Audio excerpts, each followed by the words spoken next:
Matthew chapter 25, please, beginning in verse 14. Just thinking this afternoon, it has been nearly 6 months that we have either studied the miracles of Christ or his parables. And it's just rewarding that we're able to spend that much time in the life of Christ. Tonight we finish our study of the parables by looking at the parable of the talent in Matthew chapter 25, verses 14 through 30. And beginning next week, we'll go another direction. What we had planned to do on Sunday evening is mix up our schedule somewhat. On the 6th of March, we're going to have a sing night. We're going to spend the night singing. And then soon thereafter, we'll spend the night reading Scripture. And then we'll spend the night in prayer. And I think that if we every once in a while will mix up Sunday evening with those three worship exercises, I think it'd be very beneficial to us. So we're going to try to do that, and we'd like to have your comments on that. And I appreciate Jerry and Greg will plan the songs, and then we'll pick a chapter or so in the Bible, either Old or New Testament. I like the Proverbs, and we may go there. But we'll read a chapter or two for Sunday evening worship. The parable of the talents is a different parable than most of the others. But there's some similarities. They're all similar by saying the kingdom of heaven is like. Now, in this parable, I have a problem. I don't know whether or not Jesus had in mind the church universal or the church in a specific area or local congregations.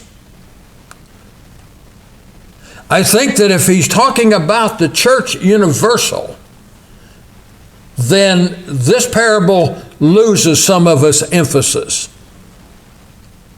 But if he is referencing a congregation individually,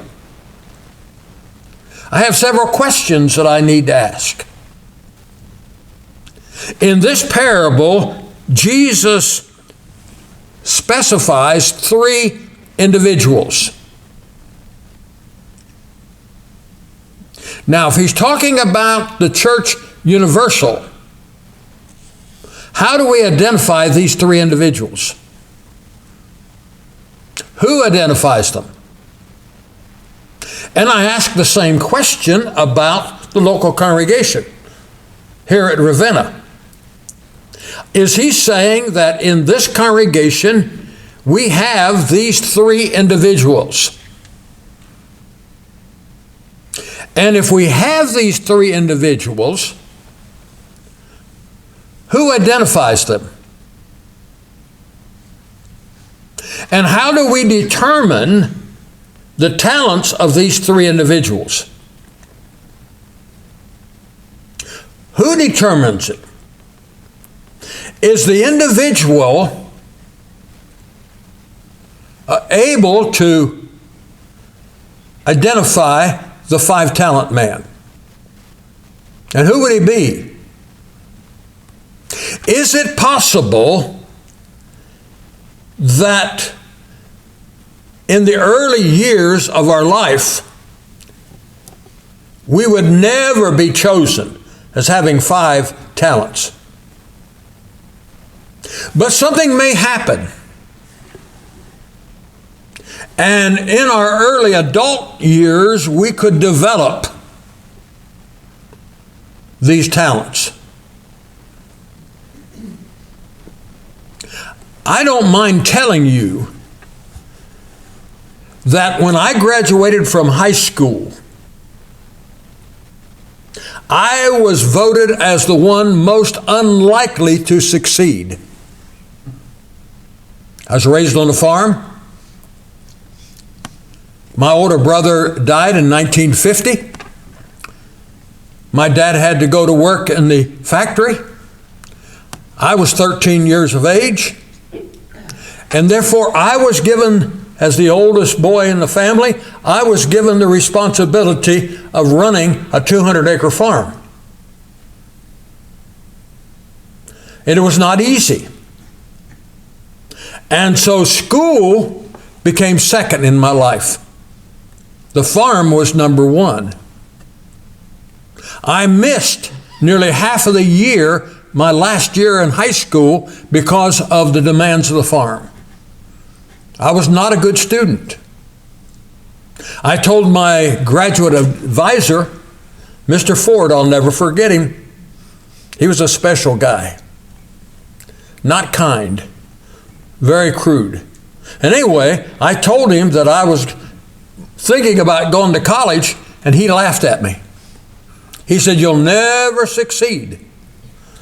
Made me mad. And so therefore, I decided I was going to prove him wrong.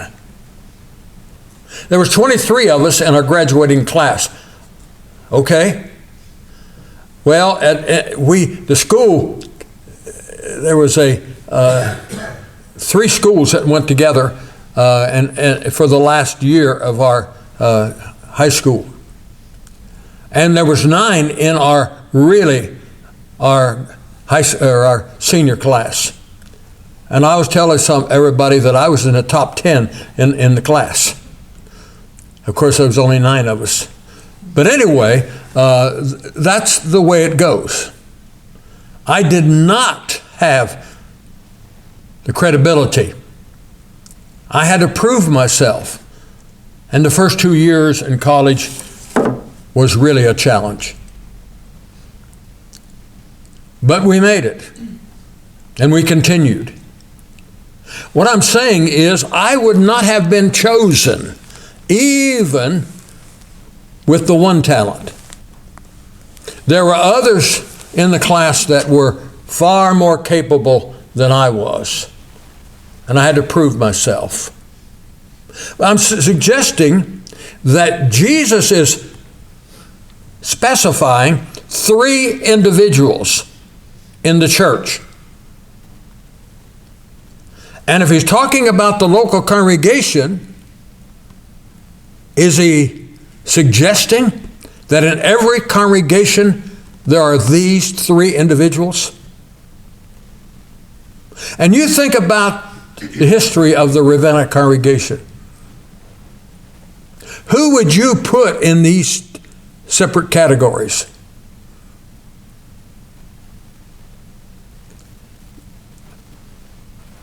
It's interesting, and it's a challenge. But as Jesus talks about the kingdom of heaven, the church, is like a man taking a far, long journey. And before he leaves, he calls his servants together. He chooses one servant and gives him 5 talents. Chooses another servant and gives him 2 talents. And the third, he gives 1 talent. You'll notice, according to their several ability. And that's interesting to me, you see. And then as he leaves these 3 individuals on their own. He does not give them any guidance whatsoever. And in verse 18, it indicates that these talents that he's giving is money. Now, let me suggest to you that leaves us kind of hanging on a limb. If these talents are given to us, by the way, how How does the Lord give us these talents? I assume that He's referencing His own gifts that He's giving. How does the Lord do that? The Lord certainly, in my mind, does not give us money. These talents, does He have something else in mind other than money? And when we read this parable, do we just erase from our mind money and look at gifts from the Lord? Maybe ability? When He says that He gave these talents to these men according to their several ability, makes me think that it's more than money.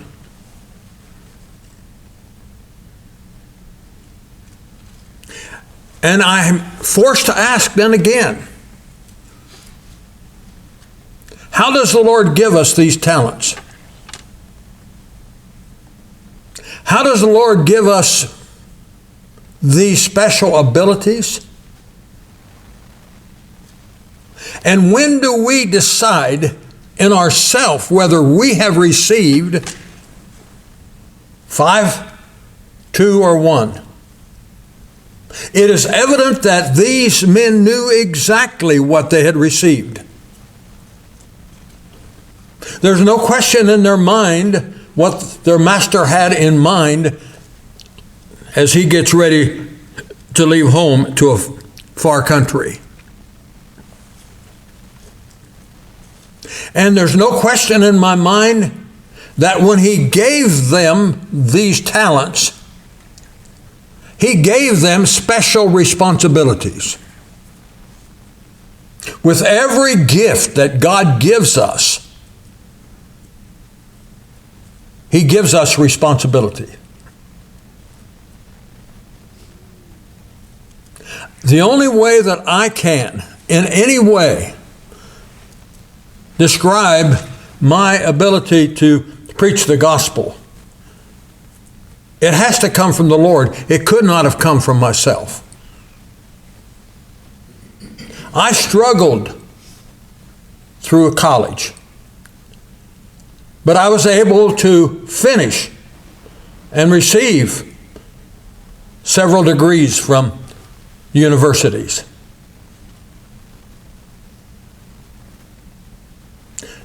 God had enabled me to do that. I did not have that ability in myself. So my question is, how do we know the gifts that God gives us and the amount of gift that God gave us?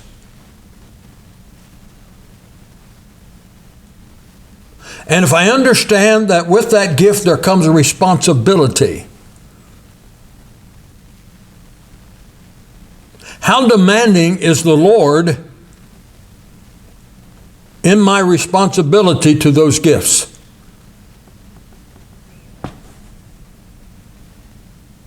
These 3 men receive gifts. And let me suggest too, none of us are equal. I have heard for years, we're all created equal. I didn't have too much time, but I searched for that scripture. Is that a scripture or is that a folklore? Is that something that we have come to believe, or is it really a statement of scripture? I'm suggesting to you that this parable suggests we're not all created equal. I don't believe that we are in the business in the church of trying to find how equal we are. Because we may be that 1 talent person. We may be the 5 talent person. They were not equal. They were not equal in the gift, and they were not equal in their responsibility. We cannot, in the church, expect everyone to bear the same responsibility. If I understand this parable, God does not expect the one-talent person to bear the same responsibility as the five-talent person. That one-talent person could not gain 5 more. Nor should the 5-talent man be satisfied gaining 2. Each of them had their own individual responsibility and would answer to the Lord on their own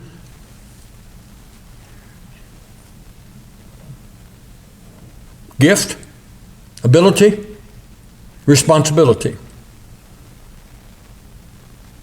And there are some that you would think had 1 talent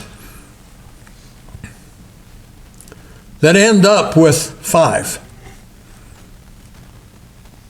I've had several students in school.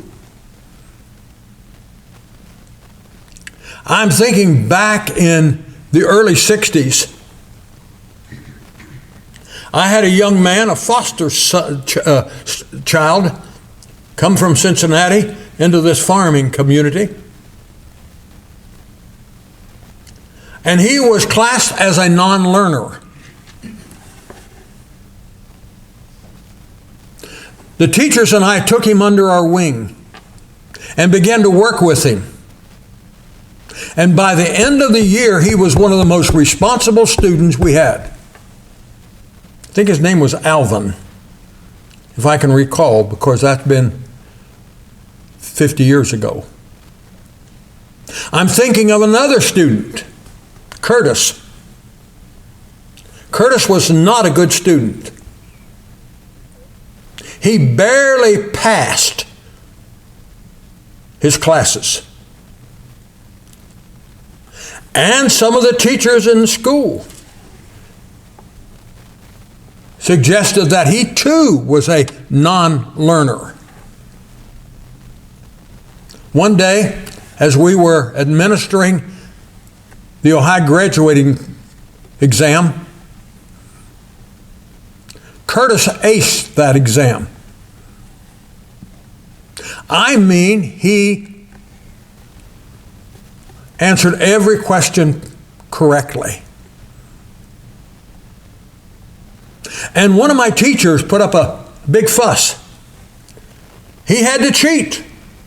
He could not have done that. He didn't have the ability to do that. But at the same time, she was one of the teachers that administered that test. And I could not convince her that if he cheated, she was responsible because she was one of the administrators of that test. I suggest to you that Curtis aced that test, graduated with honors, joined the Air Force, and today he's an officer in the Air Force. Let me suggest to you that it is possible for people to have a lot more ability than his parent. And they can do great things in the church. I have shared with you the man that is responsible primarily for the church in Carroll County, Ohio. I think that the brother was illiterate. But there's a congregation in Ohio that is directly the result of his work. 1 talent? Maybe so. Is it possible for a person that has 1 talent to function on the level of the 5-talent person? I think so. It is all how you apply yourself. And it suggests that we all can grow. in our abilities. But from this parable, it seems to me that maybe God does not expect us to grow to that extent. And that bothers me. The 1-talent man would have been blessed equal to the 5-talent man if he would have just used his talent. The 2-talent man gained 2 others. He received the same blessing as the 5-talent man. He was not expected to function on the level of the 5-talent man. That's encouraging to me.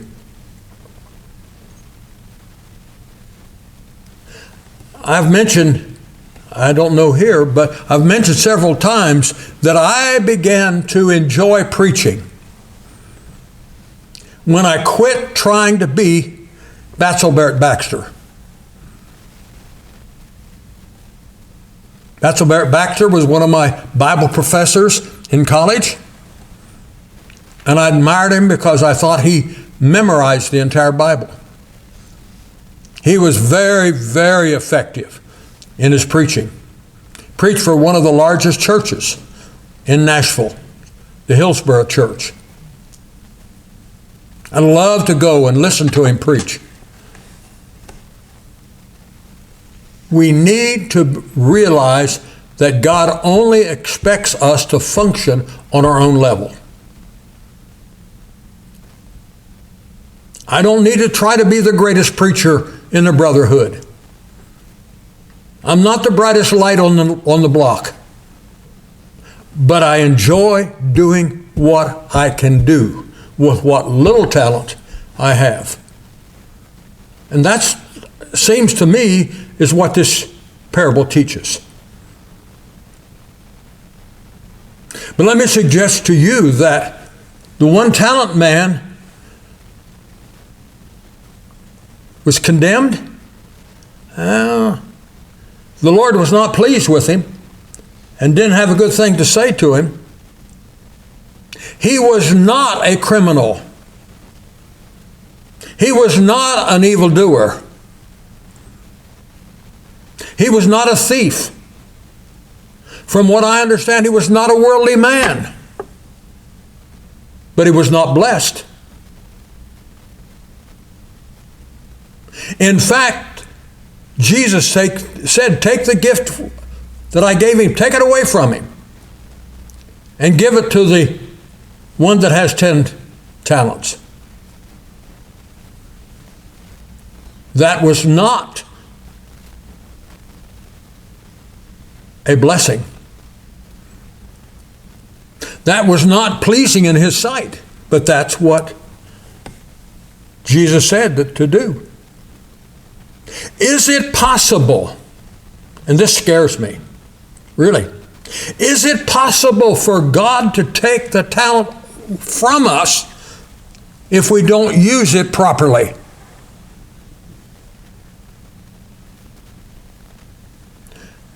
He only had 1 talent, but God took it away. God blessed the 5-talent and the 2-talent man and promised them that they would have a special place in the heavenly kingdom. But not so with the 1-talent man, simply because he did not use what God had given him.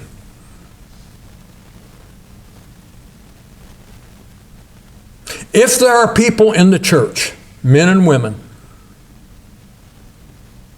that God has given them a gift, they may not be the best teacher in the world. They may not be the greatest leader in the world.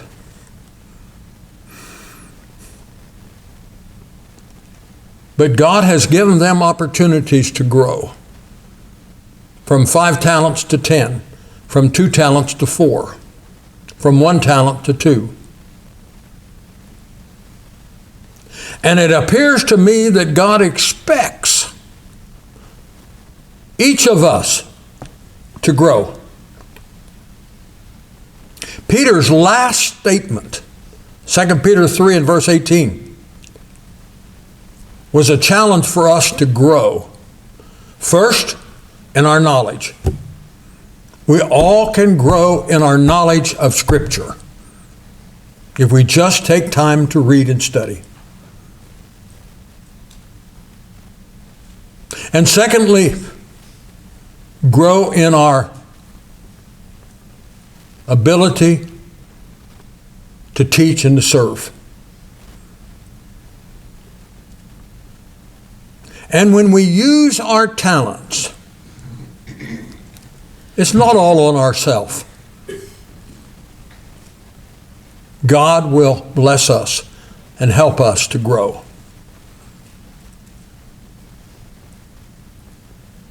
You can take anything. Take a plant, take a possession, take your house. I don't care what you take. You neglect it and it's going to decay. The only way that things can mature and grow is if they're used properly. Not suggesting that we ought to abuse anybody. But we certainly need to constantly be encouraging people, all of us together, encouraging people to grow and mature. And it seemed to me that that is the message of this parable. Let's value what God has given us.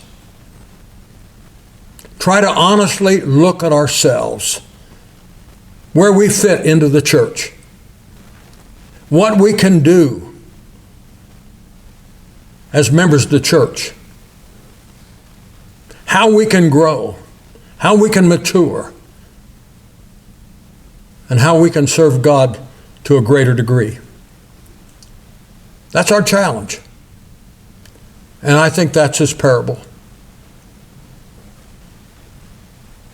And as we try to grow together, we glorify God, we serve God, and he blesses us. I heard a preacher, very capable, successful preacher, say a while ago that the greatest disappointment he has in the church is that people who were weak 10 years ago are weak today. People are not growing. People are not maturing. And the church is not being blessed by their greater service.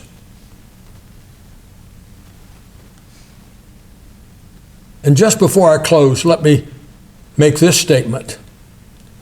Our job in the church is to give people space to grow.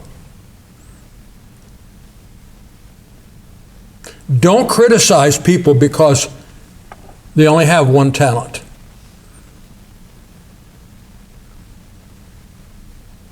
Don't give those with 5 talents more honor than the one with 1 talent. We all have received gifts from God, things we do not deserve. And as long as that 1 talent person is using his talent and growing, God accepts him on the same basis as the 5 talent man. Let's not criticize people because they're limited, because they are unable to read or write. Let's give them space to grow and spend time with them, helping them to grow. And great things can happen. That's the parable of the talents. And so we stop tonight and just suggest that if you need to respond, if you need to have prayers, or whatever your need may be, come right now while together we stand and sing. Oh, the way we journey may be often drear.